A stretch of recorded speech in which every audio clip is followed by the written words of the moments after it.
1624年，荷兰殖民者强占台湾岛。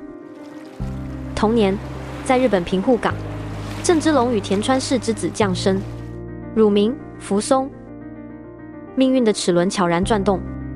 这一年，郑芝龙随严思齐渡海开发台湾，而襁褓中的婴儿注定与这座岛屿血脉相连。7岁时，福松被接回福建南安，更名郑森。师从大儒，研习《春秋》《孙子兵法》，儒家忠义之道与军事韬略，铸就了他忠君报国的信念。然而，1644年崇祯皇帝自缢，明朝覆灭的惊雷击碎了书斋的理想。家国巨变中，郑森迎来命运的转折点。1645年，唐王朱玉建于福州称帝，年号隆武。郑芝龙掌控朝政，引郑森进谏。隆武帝见其英姿勃发，慨叹：“昔无一女配卿，当即赐国姓朱，更名成功，授御营军都督。从此，国姓爷之名震动东南。”清军入闽后学习安平，郑母田川氏遭辱自尽。国仇家恨下，郑森直奔孔庙，当众焚烧儒服，悲泣立誓：“昔为孺子，今为孤臣，谨谢儒服，为先师召见。”一句阑珊，从此他只做郑成功。率旧部出海，以今夏为基，15年抗清不辍。1659年南京兵败后，郑成功决意跨海收复台湾，建立抗清根据地。1661年3月，他亲率2.5万将士、数百战船从金门廖罗湾起航。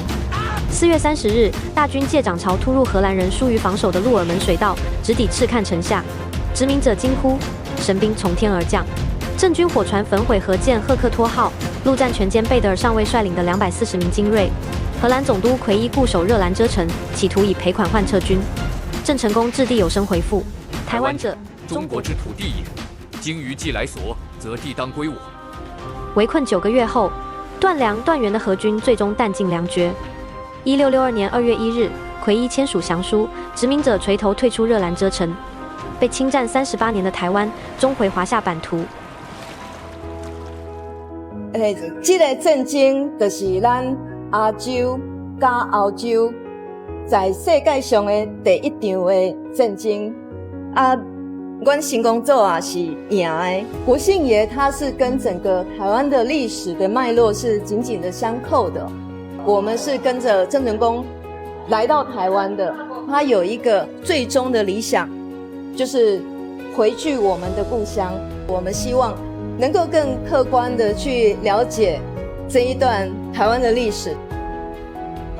收复台湾后，郑成功立即推行大明东都之治，设成天府，下辖天兴、万年2县，移植明朝律法，令将士屯垦嘉南平原，插竹为社，斩毛为屋，解决粮荒，严禁侵扰高山族村社，赠布匹农具，派汉人传授牛耕技术，建孔庙、兴儒学，以仁义礼智信命名商行。将闽南宗族聚落模式移植台湾，明郑政权在台设立府县，驻军屯垦，奠定中国治理台湾的行政基础。数万闽粤移民涌入开垦，台湾汉族人口从荷据时期5万增至12万，汉文化成为台湾主流。至今全台200余座郑成功庙香火不绝，开台圣王之名象征两岸共有的民族记忆。郑成功非常伟大，就是他能够收了我们自己的领土的台湾。台南市潮汕同乡会是在郑成功的下令允许之下所成立的，已经365年了。